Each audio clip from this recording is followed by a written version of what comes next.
नमस्कार साथियों, मैं दीपक प्रजापति आपका इस प्लेटफॉर्म ज्ञानालय चैनल पर स्वागत करता हूं। साथियों, जैसा कि आपको पता है कि इसके पहले हमने जो है एक वीडियो दे भी दिया है, उसमें आपको सिलेबस बताया है संविधान का। तो ये संविधान का सीरीज स्टार्ट किया गया है। संविधान की इस सीरीज़ में यह दूसरा वीडियो है। इसके पहले हमने एक वीडियो बना दिया है, उसमें अगर आप देखना चाहें तो वो आप देख सकते हैं कि हम क्या पढ़ाएंगे संविधान में। ठीक है, पूरा सिलेबस हमने उस पर डिस्कस किया है। अगर आप नहीं देखें तो प्लेलिस्ट में जा करके उसको देख लीजिए। साथियों, आइए स्टार्ट करते हैं आज का हम लोग अपना लेक्चर, पहला लेक्चर। यह लेक्चर जो है यह होगा आपका रेगुलेटिंग एक्ट 1773 से संबंधित। मित्रों, 1773 का रेगुलेटिंग जो एक्ट आया, हमने जैसा कि उसमें भी पिछले वाले वीडियो में भी बताया था कि इसके पीछे कुछ कारण थे। वो जो कुछ कारण थे वह क्या थे, उसको आइए पहले हम लोग जान लेते हैं कि क्या क्या कारण थे। जैसा कि आपको मैंने उसमें भी बताया था कि कंपनी के भ्रष्टाचार कुछ कारण थे। इसके अलावा कंपनी का जो अपना विस्तारवादी नीति था वह उसके लिए जिम्मेदार था। इसके अलावा विस्तारवादी नीति के तहत उसको रजवाड़ों से, यहाँ के जो रियासतें थीं उनसे युद्ध लड़ना पड़ता था, उसमें भी आर्थिक हानि होती थी, वह कारण रहा। इसी बीच में क्या होता है कि ब्रिटेन में आर्थिक मंदी भी आती है। वो आर्थिक मंदी भी क्या होता है, ब्रिटेन की जो आर्थिक मंदी थी वह कंपनी के शेयर को गिराने में काफ़ी योगदान किया। इस तरह से ये सभी कारण मिल करके क्या करते हैं, कंपनी के शेयर को क्या करते हैं, गिरा देते हैं। कंपनी का शेयर जब नीचे गिर जाता है, काफ़ी ज़्यादा नीचे गिर जाता है, ऐसी अवस्था में कंपनी क्या होती है, तंगी की हालत में रह रही होती, जी रही होती। इसी बीच में 1769 में मैसूर के हाथों पराजय हुआ कंपनी का, और मैसूर के जो राजा थे हैदर अली, उन्हीं के हाथों जब कंपनी का पराजय हुआ तो इस समय जो पराजय हुआ यह कंपनी झेल नहीं पाई। अब यह दिवालिया होने के कगार पर पहुंच गई।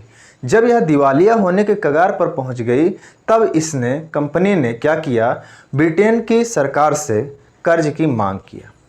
जब ब्रिटेन की सरकार से कर्ज की मांग किया तो इसने क्या हुआ कि कर्ज तो दिया, कंपनी को जो है ब्रिटिश सरकार ने कर्ज तो दिया, लेकिन उसके साथ साथ में उसने कुछ शर्तें लगा दी। ठीक है, तो जैसा कि आप लोग यहाँ पे देख रहे हैं, कंपनी ने ब्रिटिश सरकार से 14 लाख पाउंड कर्ज की मांग की और ब्रिटिश सरकार ने कुछ शर्तों के साथ कंपनी को कर्ज दे दिया।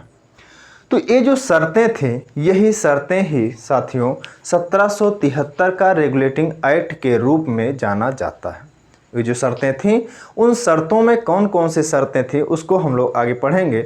अब यहाँ पर एक चीज़ और है कि जैसे जब कंपनी को कर्ज मिला वहाँ से ब्रिटेन से, तो ब्रिटेन सरकार ने क्या किया कि यहाँ के पहले मूल्यांकन किया कि यहाँ पे क्या क्या समस्याएं थीं जिस कारण से ये कंपनी इस अवस्था में पहुँची। उन सभी का मूल्यांकन करने के बाद उस आधार पर क्या किया, एक रूल बनाया, और रूल जो बनाया वही 1773 का अधिनियम बना। अब यहाँ पर आप देखेंगे इस 1773 का रेगुलेटिंग एक्ट जो आता है वो कंपनी को रेगुलेट करने के लिए आता है। इसके अलावा इस 1773 में जो पारित किया जाता है उसमें ये भी कहा जाता है कि आने वाले 20 वर्षों तक के लिए यह नियम रहेगा। इस तरह से 20 वर्षों के लिए यह नियम लगाया गया। अब आइए हम लोग साथियों देखते हैं कि उस टाइम की स्थितियां क्या थीं और कैसे क्या कुछ चल रहा था। मित्रों, उस टाइम पे स्थितियां ये थी कि मद्रास प्रांत ये है और बम्बई प्रांत ये है, ये दोनों आप अलग थे, और एक कलकत्ता प्रांत ये अलग यहाँ पे था। उस टाइम पे फिर जब ये 1773 का रेगुलेटिंग एक्ट लाया गया, उसमें क्या किया गया कि बम्बई प्रांत को इस कलकत्ता प्रांत के अधीन कर दिया गया, मद्रास प्रांत को भी कलकत्ता प्रांत के अधीन कर दिया गया, और कलकत्ता में एक गवर्नर की नियुक्ति की गई। उस गवर्नर का पद नाम जो दिया गया, बंगाल का गवर्नर जनरल नाम दिया गया। क्या नाम दिया गया साथियों? बंगाल का गवर्नर जनरल नाम दिया गया। इस तरह से एक सरकार का गठन किया गया जो कि कंपनी को अच्छे से चला सके। समझ में आया साथियों? तो इस तरह से सरकार कोई भी गठित होती है तो उसके मुख्य रूप से 3 अंग होते हैं। कौन कौन से? पहला अंग होता है विधायिका, इसके बाद दूसरा होता है कार्यपालिका। विधायिका जो होती है विधि बनाती है और उस विधि को कार्यपालिका इम्प्लीमेंटेशन करती है, और उस विधि को जो कोई नहीं मानता है तो क्या करती है न्यायपालिका, उसको दंड देती है। इस तरह से आप यहाँ पर भी अगर देखें तो 1773 के रेगुलेटिंग एक्ट को आसानी से समझ पाएंगे। यहाँ पर आइए देखते हैं हम लोग इसी 3 रूप में। मित्रों, जब यह प्रावधान लाया गया तो यहाँ पर देखिएगा सरकार का जो गठन किया जाता है, विधायिका, न्यायपालिका और कार्यपालिका, इसमें हम लोग पहले देखते हैं कार्यपालिका को। कार्यपालिका को जब हम देखते हैं तो इसमें यहाँ पर क्या प्रावधान किया गया 1773 के रेगुलेटिंग एक्ट में कि यहाँ जो कि बंगाल में एक कार्यकारी परिषद होगी जो कि 4 सदस्यीय परिषद का गठन किया जाएगा और उस परिषद में एक जो होगा गवर्नर जनरल होगा, यानी कि बंगाल का गवर्नर जनरल होगा उस परिषद में और 4 अन्य सदस्य होंगे। इन सभी का मिल करके जो परिषद का गठन होगा वो प्रशासन चलाएगी। तो इस तरह से जो पहला नियुक्त किया गया गवर्नर जनरल वह वारेन हेस्टिंग हुए। इसके अलावा 4 अन्य सदस्य जो नियुक्त किए गए फ्रांसिस थे, वारवेल थे और क्लेवरिंग थे और मानसन थे। 4 ये सदस्य और इसके अलावा वारेन हेस्टिंग गवर्नर जनरल। किसके गवर्नर जनरल? बंगाल के गवर्नर जनरल। ठीक है, यहाँ पर इस शब्द को ध्यान में रखिएगा, बंगाल के गवर्नर जनरल, यहाँ भारत का मत कहिएगा। तो इस तरह से ये परिषद हुआ।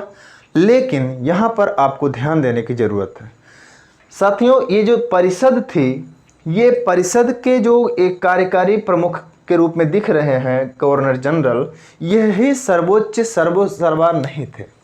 इनके ऊपर भी एक थी संस्था, वो कौन थी? अब यहाँ पर आइए देखिएगा, जो ये गवर्नर जनरल है, गवर्नर जनरल के ऊपर भी एक कोई व्यक्ति है, वो कौन है? कोर्ट ऑफ डायरेक्टर, जो कि ब्रिटेन में थी।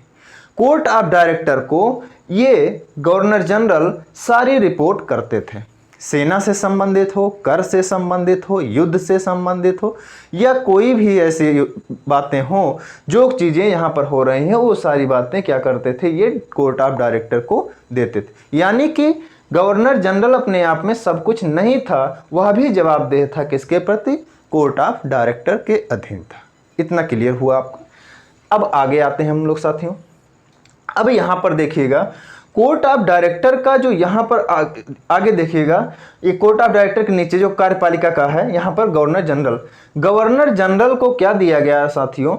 नियम बनाने और अध्यादेश जारी करने का अधिकार दिया गया। यानी कि विधायिका के रूप में अगर देखा जाए तो गवर्नर जनरल ही विधायिका का भी कार्य कर देता था। क्या विधि बनाना हो या फिर कोई अध्यादेश जारी करना हो तो वो कौन करता था? ये परिषद कर देती थी। अब इसके अलावा आते हैं हम लोग न्यायपालिका पर। न्यायपालिका में आप देखिएगा साथियों, न्यायपालिका जो थी यह सुप्रीम कोर्ट कहलाई और सुप्रीम कोर्ट जो थी कलकत्ता में फोर्ट विलियम में स्थापित की गई। यानी कि कलकत्ता के फोर्ट विलियम में सुप्रीम कोर्ट का गठन किया गया और इस कोर्ट में जो मुख्य न्यायाधीश थे वह थे एलिजा इम्पे। कौन थे? Elijah Impey. इसको ध्यान में रखिएगा साथियों, ये कई बार कंपटीशन में आ चुका है। और इसके अलावा 3 अन्य न्यायाधीश भी नियुक्त किए गए। वो 3 अन्य न्यायाधीश कौन हैं? चैम्बर्स हैं, लीमेस्टर हैं और हाइड हैं। कौन है?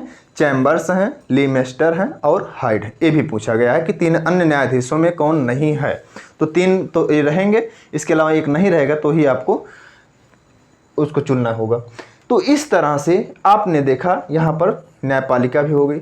अब यहाँ पर भी ध्यान दीजिएगा, न्यायपालिका में भी जो मुख्य न्यायाधीश हैं ये भी यहाँ पे सर्वे सर्वा नहीं है, इनके भी ऊपर कोई एक है। अब वो कौन है? अब यहाँ पर देखिएगा सुप्रीम कोर्ट के जो मुख्य न्यायाधीश हैं वही सर्वे सर्वा नहीं हो करके उनके ऊपर भी है। और उनके ऊपर कौन है? उनके ऊपर है लंदन में स्थित प्रिवी काउंसिल। लंदन में स्थित प्रिवी काउंसिल जो थी वह इससे भी ऊपर की संस्था थी। यानी कि अगर 5005 से अधिक संबंधित हो, रुपए से संबंधित कोई मुकदमा हो, दीवानी मुकदमा हो, तो वह दीवानी मुकदमा कहाँ पे किया जाएगा? लंदन के प्रिवी काउंसिल में किया जाएगा। इससे कम का मुकदमा हो तो यहाँ पर होगा, ठीक है। इससे अधिक का मुकदमा है तो वो कहाँ पे किया जाएगा? वो लंदन के प्रिवी काउंसिल में किया जा सकता है। अब यहाँ पर ध्यान दीजिएगा, इसमें एक व्यवस्था और किया गया, जूरी व्यवस्था। साथियों आप सोचते होंगे कि जूरी व्यवस्था क्या होती है? जैसे कई जजों की बेंच हो और वह फैसला सुनाती है, जब कोई फैसला करती है तो वह जूरी व्यवस्था कहलाती है। सिंगल बेंच हो तो वह सिंगल व्यक्ति है, लेकिन जूरी व्यवस्था का मतलब उसमें कई जज होते हैं। इसके अलावा एक प्रावधान यहाँ पर और किया गया 1773 में। प्रावधान यह किया गया कि इस एक्ट के तहत जो सुप्रीम कोर्ट के फैसले थे, वो फैसले क्या किए गए, वो अभिलेख न्यायालय के तौर पर माने गए। यानी कि अभिलेख न्यायालय का भी दर्जा दिया गया किसको, सुप्रीम कोर्ट को। ठीक है, तो इस तरह से हमें लगता है कि अब आप क्लियर हो गए होंगे 1773 में क्या क्या प्रावधान किए गए थे। एक बार फिर से हम आपका रिवाइज करवा देते हैं 1 मिनट के अंतर्गत। यहाँ पर ध्यान दीजिएगा, 1773 का रेगुलेटिंग एक्ट जो आया उसके कारण कुछ थे। उसके कारण क्या थे, कंपनी का अधिक से अधिक क्या होना, शेयर का गिर जाना, और उसके गिर जाने से क्या होना, कर्ज की मांग करना। कर्ज जब ये मांग करता है तो ब्रिटिश गवर्नमेंट उसके ऊपर कुछ रूल लागू करती है। वही रूल क्या होता है, 1773 का रेगुलेटिंग एक्ट बनता है। अब यही एक्ट जो है, इसमें क्या किया जाता है, रेगुलेट करने के लिए एक सरकार का एक तरह से आप मान करके चलिए गठन किया जाता है। उस सरकार के 3 अंगों में आप ध्यान दीजिएगा तो विधायिका, कार्यपालिका और न्यायपालिका नजर आएगी। और उसमें कार्यपालिका में अगर आप देखेंगे 4 सदस्यीय परिषद है, और उसके अलावा एक गवर्नर जनरल भी है। और इसके बाद अगर आप देखते हैं इस संस्था के भी ऊपर कोई है तो कोर्ट ऑफ डायरेक्टर है, जो कि ब्रिटेन में स्थित है। इसके अलावा न्यायपालिका की बात करें अगर हम लोग, तो न्यायपालिका भी सुप्रीम कोर्ट का भी गठन किया गया न्याय देने के लिए। कहाँ पे, कलकत्ता के फोर्ट विलियम में। अब इसके मुख्य न्यायाधीश कौन हुए, एलिजा इम्पे हुए, और इसके अन्य न्यायाधीश कौन हुए, चैम्बर्स, लिमेस्टर तथा हाइड हुए। इस तरह से साथियों ये सुप्रीम कोर्ट का गठन किया गया। इस सुप्रीम कोर्ट को भी अगर हम लोग देखते हैं तो ये भी अपने आप में सर्वे सर्वा नहीं थे। मुख्य न्यायाधीश जो थे, इनके भी ऊपर कोई एक न्यायालय का था प्रावधान, और वो न्यायालय का प्रावधान जो था वो लंदन में स्थित प्रिवी काउंसिल थी। इसमें कौन मुकदमे किए जा सकते थे, दीवानी मुकदमे, जो कि 5000 से ज़्यादा के मुकदमे होते थे वो किए जा सकते थे। 5000 ज़्यादा से विवाद हो, अगर 5000 रुपये से ज़्यादा का विवाद, तो वो यहाँ पे कर सकते थे आप। इसके अलावा 2 प्रावधान और किया गया सुप्रीम कोर्ट में। पहले ये कि जूरी व्यवस्था स्थापित किया गया, और दूसरा ये कि अभिलेख न्यायालय का दर्जा दिया गया। तो मित्रों, मुझे उम्मीद है कि जो मैं आज यहाँ पर परिचय दिया है आपको 1773 का, वो आप क्लियर हुए होंगे, और उम्मीद करते हैं कि अच्छे से समझ पाए होंगे। यदि आपको समझने में कोई दिक्कत आया हो तो प्लीज़ कमेंट बॉक्स में कमेंट ज़रूर करें। यदि आपको ये वीडियो पसंद आया और आपको लगता है कि हाँ एक कुछ काम का है आपके, तो प्लीज़ लाइक ज़रूर करिएगा और अपने दोस्तों के साथ भी शेयर करिएगा। ठीक है साथियों, तो इस चैनल को अगर सब्सक्राइब नहीं किए हैं तो प्लीज़ सब्सक्राइब करिए, और अपने दोस्तों के साथ भी इस वीडियो को शेयर करिए। इसी पे हम लेते हैं विदा इस वीडियो के साथ, और इसके बाद हम जो बनाएंगे वीडियो वह होगा इसी के संबंधित में, यानी कि संविधान के विकास से ही संबंधित इसके आगे का। ठीक है, तो इसी पे विदा लेते हैं। जय हिंद।